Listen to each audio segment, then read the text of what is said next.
Jadi ketika kita sudah mulai sesuatu, itu yang namanya gagal pasti ada. Cuman di saat kita gagal, itu dia menjadi peluang untuk kita. Yang mana ketika kita gagal, kita menjadi dapat pengalaman baru untuk teman-teman semua. Jadi janganlah takut mencoba. Ibaratnya gini, karena manusia itu punya porsinya masing-masing kan. Kita tidak harus menilai individu lain tuh, oh dia pandai dalam hal ini, dia jago dalam hal ini. Tapi kita tahu bahwa kita punya kemampuan yang sama. Jadi kita jangan insecure, jangan takut untuk mencoba. Jadi kita harus mencoba hal-hal baru, jangan takut untuk berkarya, dan juga kita harus menjadi orang yang berani mengambil resiko untuk kedepannya.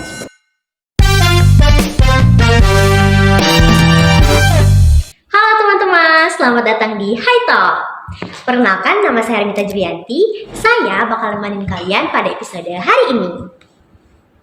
Pada episode kali ini, kita akan membahas perjalanan inspiratif dari organisasi hingga meraih beasiswa. Hari ini, kita kedatangan tamu spesial, salah satu mahasiswa berprestasi dari pengurus HIMEPA yang merupakan penerima beasiswa Bakti BCA dan sekarang menjadi Bakti Champion Ambassador. Nah, langsung saja kita sambut tamu spesial kita pada hari ini. Halo. Halo Bang. Halo. Oke, gimana nih Bang kabarnya hari ini? Baik. Baik, Alhamdulillah. Oke, bisa Abang ceritakan sedikit nih Bang tentang diri Abang dan kesibukan apa yang Abang jalani pada akhir-akhir ini? Oke, jadi sebelumnya saya mahasiswa dari jurusan Ilmu Ekonomi dan Studi Pembangunan, tepatnya Prodi Ekonomi Pembangunan. Nah, jadi untuk kesibukan saya sekarang ini, saya aktif dalam kuliah dan saat ini saya menempuh semester 5. Dan juga selain itu, saya juga aktif sekarang di HIMEPA, yang mana saya sekarang juga menjadi kepala bidang dari kajian dan strategi dari HIMEPA. Dan juga untuk kesibukan lainnya, yang mana saya sekarang masih aktif dalam program beasiswa Bakti BCA. Oke, nah selama Abang tadi di organisasi HIMEPA ya Bang ya. Nah di situ pengalaman apa gitu yang menurut Abang tuh bisa membentuk karakter dan cara berpikir Abang nih? Oke, jadi mungkin pengalaman yang bisa Abang ceritakan, yaitu pertama Abang join HIMEPA. Nah, yang mana sebelumnya Abang belum pernah join organisasi nih. Jadi inilah organisasi pertama Abang. Jadi setelah Abang join HIMEPA, yang mana kalau kita di HIMEPA ini kan kita pasti memegang kayak CO dan juga PJ kan. Nah, berkat itu Abang bisa mengambil bagian gitu. Jadi menambah pengalaman baru dan juga bertemu orang-orang baru. Jadi itulah yang membuat Abang bisa terus berkembang, dan juga ini yang menjadi awal dari bahwa organisasi itu penting gitu. Oke. Seperti itu. Lalu apa nih titik awal Abang yang membuat Abang tuh tertarik gitu buat aktif berprestasi di dalam dunia kampus? Oke, jadi titik awal Abang tuh kalau salah Abang dulu pernah mengikuti lomba linear. Nah, lomba linear ini kan diselenggarakan oleh HIMEPA kan. Nah, itulah yang menjadi langkah awal Abang untuk terus mengikuti lomba-lomba seperti itu. Tapi sebelumnya, Abang jujur juga pernah gagal dalam setiap perlombaan.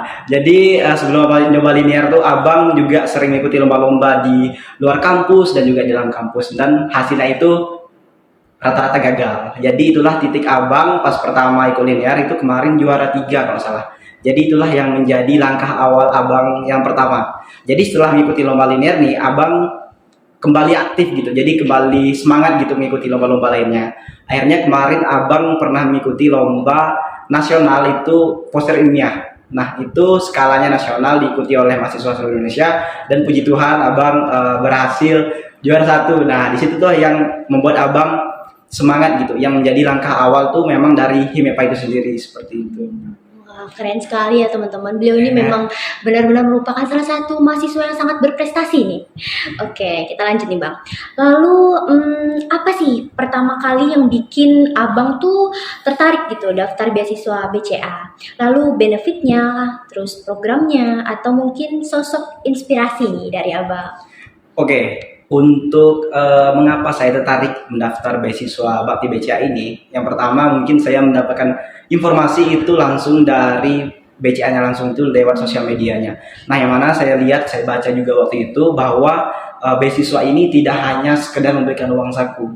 Jadi benefit yang ditawarkan BCA ini memang sangat beragam, yang mana salah satunya kita mendapatkan program untuk kita mengembangkan diri dan juga kita menambah relasi bersama teman-teman. Nah, untuk pengembangan diri ini dan dari BCA sendiri itu mempunyai banyak program. Contohnya kemarin ada workshop dan juga community empowerment. Jadi itu yang menjadi daya tarik bagi saya untuk mengikuti beasiswa BCA ini. Nah, yang mana setelah saya join juga beasiswa ini dan puji Tuhan Allah juga, saya juga mendapatkan beberapa teman yang mana awalnya saya hanya teman-teman dalam lingkup fakultas, sekarang saya bisa skala Indonesia juga, karena kemarin pas kami National Summit juga banyak teman-teman misalnya dari UGM, dari UB, dari UI, dan juga dari ITB dan juga yang lainnya. Itu yang membuat saya tuh semakin bersemangat dan juga itulah benefit yang bisa ditawarkan BCA untuk saya seperti itu. Iya, jadi banyak dapat relasi lah ya Bang Iya, di sana. betul. Oke, lalu sebelum menerima beasiswa BCA tersebut, apakah Abang ini pernah gagal mungkin atau mencoba beasiswa lain? Oke, jadi kalau yang namanya gagal pasti semua orang pernah gagal ya. Iya. Jadi sebelum Abang mencoba beasiswa bakti BCA ini, Abang pernah mencoba beasiswa lainnya.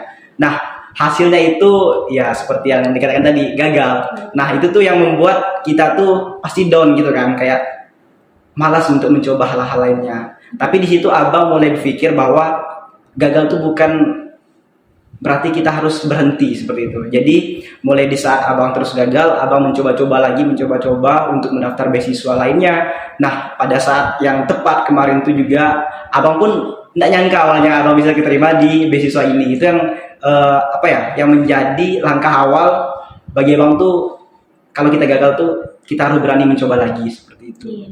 Jadi jangan pantang menyerah. Iya, ya, betul sekali. Oke.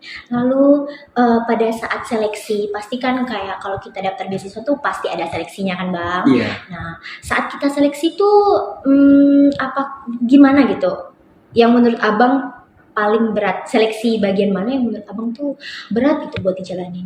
Oke. Jadi untuk seleksi beasiswa bakti BCA ini terbagi menjadi beberapa bagian. Jadi yang pertama itu kita nanti akan diarahkan untuk seleksi administrasi, yang mana nanti dari mereka juga melihat lengkap enggak data yang kita ajukan seperti itu. Nah, setelah itu mungkin nanti akan ada tahap psikotes.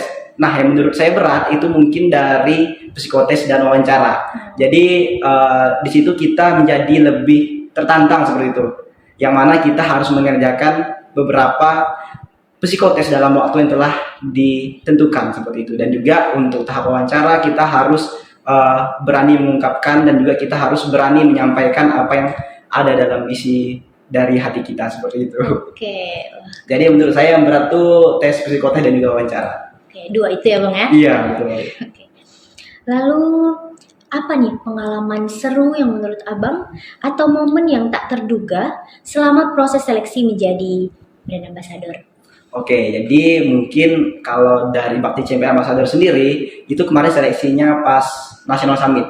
Jadi sebelumnya National Summit itu adalah programnya yang dikeluarkan oleh beasiswa Bakti BCA ini untuk memilih beberapa yang pergi untuk ke BCA Learning Institute. Jadi di situ nanti dari setiap universitas itu akan ada perwakilan. Nah, dari Untan kemarin ada 7 orang.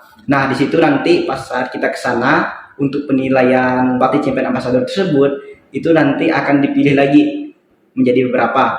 Tiap univ itu ada yang 2 orang dan juga ada yang 3 orang. Jadi untuk proses seleksinya itu kalau dari mereka mungkin kriterianya yang aktif selama beasiswa dan juga yang rajin selama beasiswa. Dan juga pada saat kami di sana itu kami juga melakukan beberapa kuis seperti itu. Kayak kita ditanya apakah kita bersedia menjadi Bakti Champion Ambassador, apakah kita tidak bersedia, dan jika kita bersedia apa yang akan kita lakukan selama kita menjadi Bakti Champion Ambassador. Yang pastinya kan kita selama menjadi Bakti Champion Ambassador kita harus menjalankan program-program yang terus membuat beasiswa Bakti BCA ini terus dikenal oleh semua orang seperti itu. Berarti brand ambassador ini dari tiap-tiap universitas ya Bang? Iya, tiap universitas itu ada yang 3 orang dan juga ada 2 orang. Itu tesnya melalui dari diri sendiri atau mungkin dipilih dari pusat? Itu kemarin dipilih dari pusat. Jadi nanti dari pusat tuh memilih dari universitas itu kan ada sekitar 30 atau 40 orang yang menerima beasiswa bakti BCA kan. Nah, itu nanti akan dipilih lagi, akan disaring lagi nanti yang ikut National Summit, terus yang ikut National Summit nanti disaring lagi untuk menjadi Bakti Champion Ambassador tersebut. Jadi tiap universitas tuh ada Bakti Champion Ambassadornya seperti itu. Jadi banyak ya Bang Sarif. Iya. Keren sekali ya beliau bisa lulus. Oke, kita lanjut ke bagaimana nih Abang mempersiapkan diri menghadapi tes, lalu interview. Apakah ada strategi khusus? Oke, mungkin kalau bicara tentang tes ya, yang saya persiapkan selama tes itu mungkin dari segi belajarnya aja sih. Kayak kita harus mengatur waktu untuk kita belajar, untuk kita kuliah, dan juga kita untuk organisasi seperti itu. Nah, pada saat saya tes itu kan saya juga aktif dalam organisasi kan di HIMEPA, dan juga waktu itu sibuk kuliah juga. Jadi saya lebih lebih kita atur waktunya. Jadi kita misalnya malamnya kita belajar nih. Nah, pas udah malamnya kita belajar, besoknya harus belajar lagi seperti itu. Kita tidak harus misalnya kayak satu hari ini harus 5 jam nih belajar nih, harus 6 jam, harus 7 jam. Itu tidak perlu. Jadi pokoknya prinsip saya tuh tiap hari itu harus ada belajar gitu. Misalnya walaupun cuma 1 jam atau 2 jam itu kan udah dinamakan dengan belajar kan. Itu pun udah kita kumpulkan juga ilmu-ilmu untuk kita persiapkan. Jadi menurut saya lebih baik konsisten kita untuk mengatur waktu dan juga untuk belajar tersebut seperti itu. Oke, jadi benar-benar harus konsisten ya Bang ya, Iya. kunci utamanya. Oke, menurut Abang nih, ada nggak persiapan yang menurut Abang wajib banget buat Abang lakukan sebagai calon award beasiswa BCA, tapi sering banget kita abaikan gitu? Oke, jadi mungkin buat teman-teman nanti yang ingin daftar beasiswa bakti BCA ya. Nah, mungkin yang kayak perlu kalian siapkan tanpa kalian sadari itu mungkin jangan menunda-nunda. Jadi banyak mahasiswa sekarang yang suka menunda kan, kayak mungkin dari segi belajar, nanti aja lah, masih panjang waktunya nih seleksinya nih, masih 1 bulanan misalnya kan. Tapi itulah di saat kita pikir seperti itu, ada mahasiswa lain yang berpikir bahwa kita harus menyisihkan waktu untuk segera belajar. Yang mana misalnya kalau kita ada jangka waktu 1 bulan untuk mempersiapkan tes itu, lakukanlah setiap hari. Walaupun seperti yang sudah saya bilang tadi, walaupun tidak harus sampai 5 jam, 6 jam per hari itu, tapi kalian sisihkan misalnya kalau memang ada waktu 20 menit, 30 menit untuk belajar. Jadi yang perlu disiapkan memang harus konsisten dan juga tidak boleh menunda-nunda waktu. Karena yang kita tahu bahwa waktu itu penting buat kita, seperti itu. Oke, jadi benar-benar harus konsisten ya Bang. Iya, Jangan betul. suka menunda-nunda. Karena Iya. saya juga termasuk salah satu orang yang suka menunda-nunda Bang. Waduh. Oke. Nah, kita lanjut lagi nih. Apakah ada satu hal yang Abang dapat dari beasiswa BCA dan brand ambassador yang menurut Abang nggak bakal didapat di tempat lain? Oke, jadi yang menurut saya yang menjadi pembeda beasiswa bakti BCA dengan beasiswa lain itu, beasiswa ini tidak hanya memberikan uang saku seperti yang saya sudah bilang pada awal tadi, tapi disinilah mereka jadi wadah kita untuk berkembang seperti itu. Jadi di beasiswa bakti BCA ini kita bebas mengekspresikan bagaimana diri kita dan juga bagaimana kita akan berkembang. Karena dari mereka memang mewadahi kita langsung bagaimana cara kita manajemen waktu dan juga bagaimana cara kita mengupgrade diri kita masing-masing. Jadi setelah kita mengikuti beasiswa bakti BCA, yang awalnya kita ngira wah sama aja nih kayak beasiswa lainnya kan, seperti itu kan, banyak yang bilang seperti itu kan. Iya. Nah, tapi setelah kalian nantinya mencoba beasiswa bakti BCA ini, itu akan beda seperti itu. Yang mana kita bisa bertemu orang-orang yang mungkin saja lebih hebat dari kita. Jadi setelah saya mengikuti beasiswa bakti BCA ini, saya jadi lebih sadar bahwa memang banyak orang hebat di luar sana yang memang kayak kalau kita ini udah kayak hebat mungkin, tapi di luar sana tuh masih ada orang hebat gitu loh. Jadi itulah yang ada di beasiswa bakti BCA. Jadi mereka mewadahi kita untuk terus berkembang seperti itu. Berarti beasiswa tersebut nggak cuman kasih uang Iya, itu saja ya, betul. relasi, namun pengetahuan juga ya Bang. Iya, betul sekali. Memang setelah mengikuti program beasiswa Bakti BCA juga kita memang banyak teman nantinya, karena bukan hanya teman satu fakultas kan, tapi seluruh fakultas yang ada di Untan dan juga di univ-univ lain di Indonesia seperti itu. Keren sekali ya. Oke, kita lanjut Bang. Banyak nih dari mahasiswa yang ragu masuk organisasi karena takut tidak bisa membagi waktu. Nah, gimana nih menurut Abang buat mengatur waktu antara kuliah, organisasi, dan sekarang sebagai brand ambassador dari beasiswa BCA? Oke, mungkin yang bisa Abang ceritakan pengalaman Abang, mungkin kita harus menentukan skala prioritas dulu. Jadi yang mana itu penting itu yang kita buat. Jadi misalnya nih, Abang ada job desk di Himepa dan juga di beasiswa Bakti BCA misalnya kan. Nah, Abang tentukan dulu mana yang lebih penting. Misalnya Abang jadi ketua pelaksana di beasiswa Bakti BCA. Nah, tentunya Abang lebih prioritas ke beasiswa Bakti BCA kan. Nah, nanti pas kita sudah selesai, kita bisa izin dan kita bisa melanjutkan kegiatan kita di Himepa seperti itu. Begitupun sebaliknya jika Abang memang di apa ya, kayak kita punya PJ yang cukup apa ya, kayak kita penting dalam acara tersebut, kita lebih prioritaskan ke situ. Nah, tapi kalau menyangkut hal kuliah, kita memang harus lebih mengutamakan kuliah. Karena memang tujuan kita awal ke sini memang harus kuliah kan. Iya. Nah, jadi mungkin untuk cara membagi waktu Abang menentukan mana yang lebih penting dulu, itu Abang kerjakan. Dan juga harus apa ya, kita harus juga bertanggung jawab terhadap tugas-tugas yang lain seperti itu. Jadi kita harus menentukan mana yang lebih penting dan mana yang harus lebih diutamakan seperti itu. Kira-kira capek ya sih Bang? Udah 3. Kalau dibilang capek ya capek sih sebenarnya. Cuman itulah lebih balik ke diri kita lagi, kalau kita menjalaninya dengan tulus, dengan ikhlas gitu, itu pasti akan ringan juga sih sebenarnya. Oke. Lalu Bang, kalau ada mahasiswa yang merasa dirinya nggak cukup berprestasi, apa pesan Abang nih? Oke, mungkin banyak mahasiswa yang ngira dirinya mungkin kayak aku ini nggak bisa jadi apa-apa, mungkin seperti itu kan. Nah, mungkin pesan Abang untuk mereka, jangan takut untuk mulai, seperti itu saja. Jadi ketika kita sudah mulai sesuatu, itu yang namanya gagal pasti ada. Cuman di saat kita gagal, itu dia menjadi peluang untuk kita. Yang mana ketika kita gagal, kita menjadi dapat pengalaman baru. Misalnya, apa yang harus kita evaluasi, apa yang harus kita terapkan untuk kedepannya biar tidak mengulang yang sama seperti yang gagal tadi. Nah, dari situlah kita bisa improve diri sendiri kita untuk menjadi lebih baik untuk kedepannya. Jadi untuk pesan Abang mungkin jangan takut untuk mencoba. Jadi harus berani untuk mencoba seperti itu. Lalu menurut Abang, apa satu langkah yang paling penting nih yang harus dilakukan mahasiswa mulai hari ini untuk membuka peluang beasiswa? Oke, jadi mungkin satu langkah yang harus kalian terapkan, mungkin kalian harus belajar jauh-jauh hari dan juga mempersiapkan apa yang harus disiapkan jauh-jauh hari.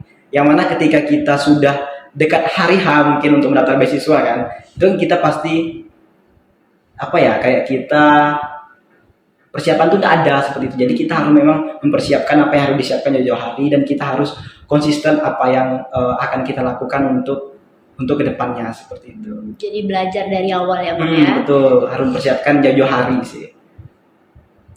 Oke, nah yang terakhir nih Bang, satu kalimat motivasi dari Abang untuk mahasiswa dan teman-teman sekalian dan pendengar High Talk kita pada hari ini. Oke, jadi mungkin pesan untuk teman-teman semua, jadi janganlah takut mencoba. Lakukanlah hal itu, jangan takut gagal. Jadi setiap orang tuh pasti ada gagalnya.